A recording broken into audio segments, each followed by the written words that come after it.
Bapak itu ya sangat disiplin lah, orangnya penyayang dan suka usil, mengganggu. Dan kalau memang ditakdirkan jadi pemimpin yang amanah, tawadu, qanaah, dan humble lah. Pasti nih sakit hati lah kadang-kadang Kak, kalau Bapak langsung diserang personal, biasalah kalau begitu, namanya juga pemimpin atau public figure.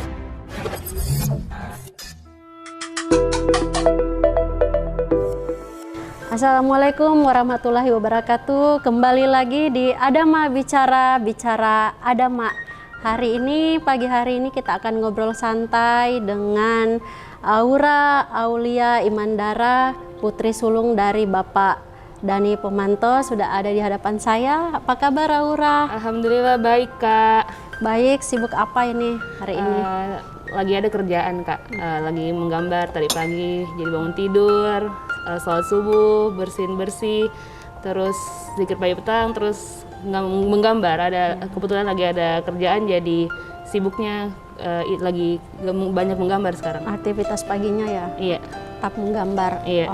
Baru-baru lulus arsitek ya? Iya. Kemarin wisuda. Iya. Belum wisuda tapi baru lulus. Baru selesai Ya, ujian. tunggu wisuda bulan Desember. Memang suka menggambar, hobinya dari kecil memang suka menggambar. Iya Kak, karena mungkin dari kecil selalu lihat Bapak menggambar. Kan kantornya Bapak dulu itu di rumah nenek, di Jalan di kantor pertamanya. Iya. Jadi selalu juga di rumah nenek, selalu ada di environment-nya arsitek. Jadi selalu lihat Bapak menggambar, orang-orang menggambar, jadi akhirnya juga suka menggambar.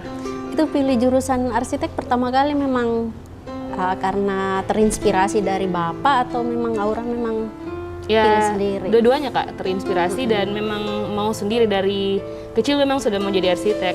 Jadi tidak pernah memang ada cita-cita lain selain arsitek. Biasanya ini kan anak perempuan itu dekat dengan ayahnya, akrab begitu, sering cerita-cerita, curhat-curhat. Biasanya di rumah memang sering ngobrol sama Bapak, kalau Bapak di rumah.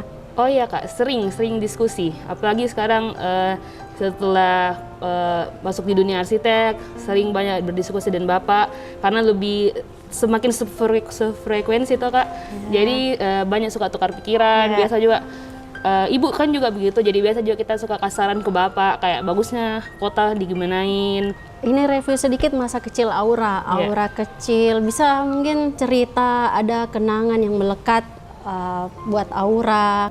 Bapak itu ya sangat disiplin lah. Jadi orang dari kecil memang kita dididik disiplin dan sangat teratur. Pokoknya kalau misalnya kita kan dulu sering liburan bareng-bareng, sama biasa ribuan sama orang kantornya Bapak atau sama rombongan lain. Jadi Bapak tuh selalu sangat disiplin. Pokoknya kita tidak boleh ditunggu dengan rombongan. Jadi harus kita paling pertama siap, biar kita berapa lama menunggu orang, yang penting bukan kita yang ditunggu. Disiplin Bapak itu sama waktu ya. Disiplin waktu, dia nggak suka kalau kita kasih menunggu orang lain. Jadi kalau liburan itu kita yang paling sering suka panik karena Bapak selalu cepat, nggak boleh itu, nggak boleh kita ditunggu orang. Jadi kalau mau ke bandara harus paling duluan, kita berapa jam sebelum pesawat itu harus sudah standby semua di bandara, harus sudah. Berarti memang dari dulu sering dilibatkan ikut aktivitasnya Bapak juga ya? Dari kecil memang. Dari kecil. Kan ini tiga bersaudara, cewek semua. Iya. Tapi saya yang paling tua dan adik masih SMA, jadi jauh jaraknya. Jadi memang yang paling sering ngobrol sama Bapak memang Aura ya, di antara tiga ini? Sering semua sih Kak, cuman paling sekarang mungkin kan yang paling sefrekuensi lah sama Bapak, maksudnya sudah lebih serius pembahasannya ya saya. Adik-adik juga sering ngomong sama Bapak. Karena biasanya kan anak muda itu alergi sama politik ya, alergi kayak nggak melek politik. Tapi justru saya melihat kalau Aura ini cukup mengerti dan terlibat langsung di aksi-aksi sosial. Bagaimana semestinya anak muda terjun ke politik, seperti apa? Ya kalau saya sih juga terjun bukan juga yang langsung terjun politik, kayak lebih mendampingi ibu dan bapak ya ikut acara sosial, melihat masyarakat bagaimana, dan ya yang saya dapat memang banyak pelajaran Kak. Ada baiknya itu kita banyak belajar dan banyak bersyukur bagaimana di bawah itu, di masyarakat bawah masih ada yang kehidupan yang keras, dan itu bisa jadi evaluasi bagi kita bagaimana cara kita bisa bermanfaat dan bisa membantu buat mereka. Jadi Ya itulah yang selama ini saya pelajari selama ikut sama ibu dan bapak. Aura, Iya. saya mau tahu sedikit nih, Aura bisa cerita-cerita Iya. sosok Pak Dhani, kebiasaan-kebiasaan Bapak, Iya. atau ada hal-hal di diri Bapak yang mungkin orang banyak nggak tahu, Iya. orang di luar sana nggak tahu tentang Bapak. Aura bisa gambarkan Pak Dhani itu seperti apa? Bapak itu orangnya penyayang dan suka usil kayak mengganggu Oh, gitu. Maksudnya jadi kayak suka kita ini juga anak-anak ya? suka dia terek-terek, biasa langsung main-main, dia suka Ya. main-main nih kayak pokoknya suka sekali dia kasih jengkel-jengkel kayak maksudnya dia yang kayak lucu-lucu begitu. Jadi orangnya usil juga Usil ya? juga kalau sama anak-anaknya. Jadi biasa kita bilang, ayah nih meninggalkan sekali, sembarang sekali suka begini. Kayak dia suka kasih itu lucu-lucu sama anak-anaknya, suka sekali bercanda. Ya. Kayak dia ganggu-ganggu, kayak bilang, ih kau begini, kau ndak perhatikan ayah, kau kayak suka begitu kak. Ya, karena kan kalau di luar orang melihatnya Serius. Pak Dhani nih orangnya serius Iya. gitu ya. Ternyata juga punya sisi-sisi Iya, humor ya. humor. Itu yang orang tidak Nggak tahu. tahu. Aura kemarin sempat ngobrol, saya sempat bincang-bincang santai sama Bapak tentang Aura. Kan sempat pengalamannya Aura sempat maju jadi calon anggota legislatif, dan bagi Bapak sih banyak hikmah atau Iya. nilai moral yang dipetik dari situ. Aura sendiri melihatnya seperti apa? Iya betul kak, banyak pelajaran dan hikmah yang bisa dipetik. Ya banyak belajar lah, bisa belajar public speaking. Saya dulu kan maksudnya nggak biasa bicara di publik, sering ikut, cuman ya nggak terlalu biasa bicara di publik. Jadi belajar bagaimana berinteraksi dengan masyarakat dengan baik, bagaimana mendengarkan keluhan-keluhan mereka, dan yang paling berharga tuh ya bisa melihat bagaimana kehidupan masyarakat, bisa banyak belajar lah dan semakin banyak bersyukur. Dari sering turun belusukan, ya alhamdulillah banyak pelajaran lah, dan banyak semakin kita berniat semoga kita bisa memperbaiki dan membantu mereka. Termasuk sekarang saya lihat intens ikut ibu ya, Iya. kampanye Adama. Itu bagaimana pengalaman-pengalaman serunya dibawa?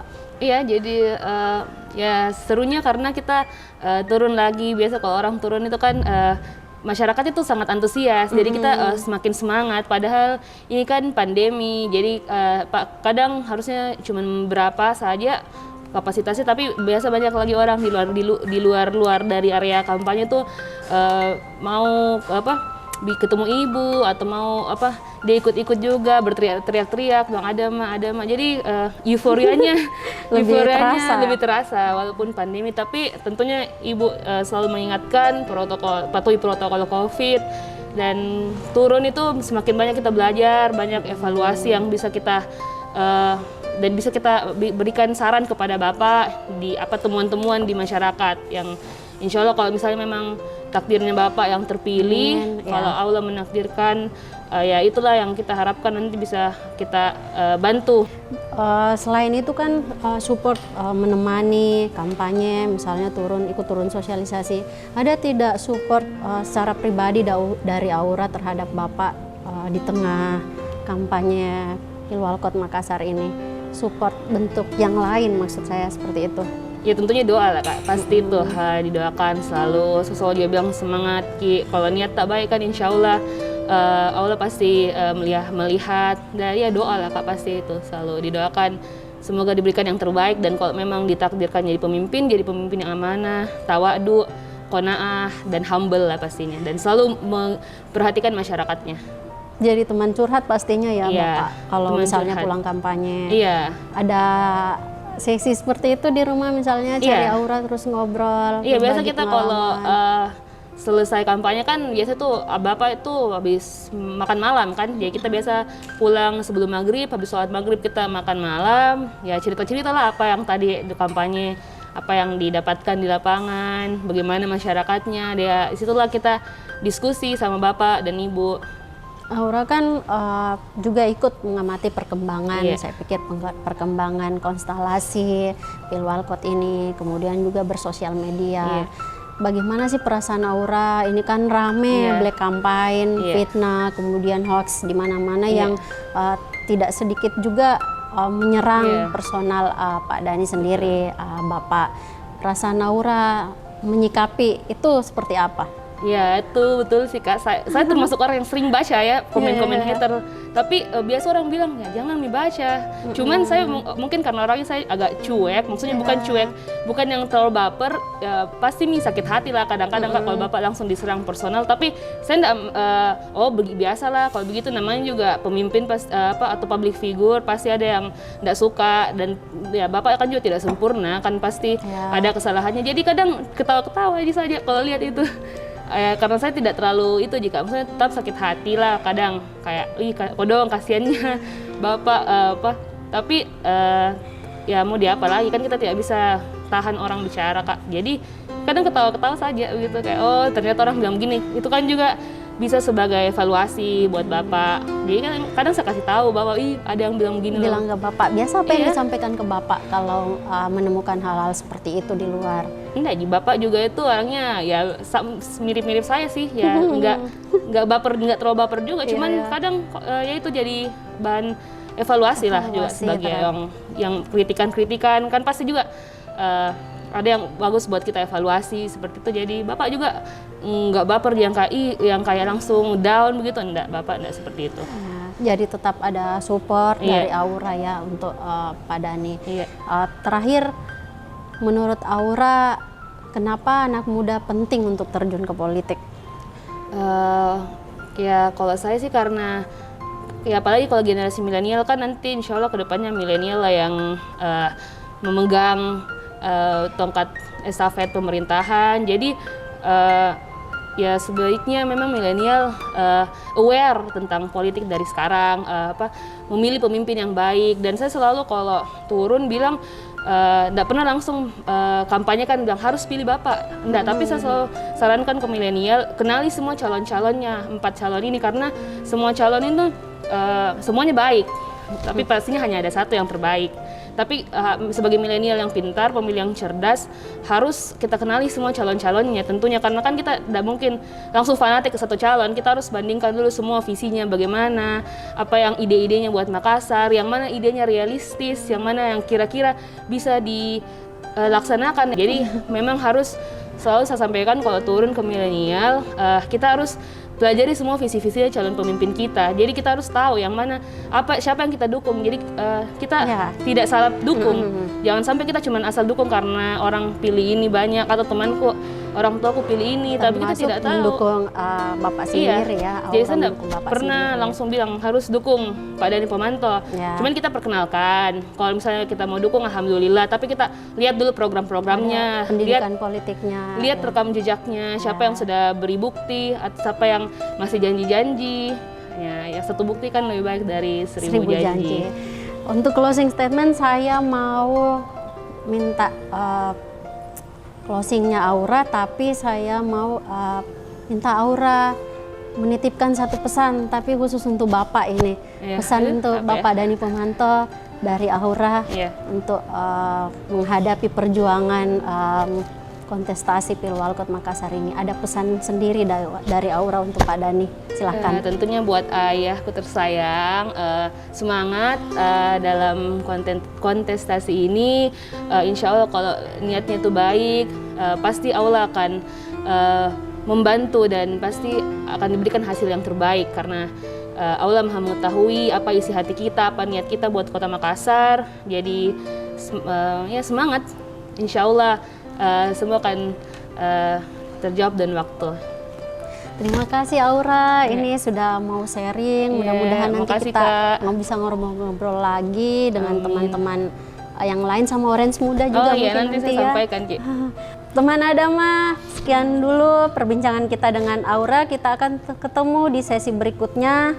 Ingat, tetap berpolitik yang santun, menebar kebaikan, karena barang siapa yang menyalakan api fitnah, maka dia sendiri yang akan menjadi bahan bakarnya. Itu kata Ali bin Abi Thalib.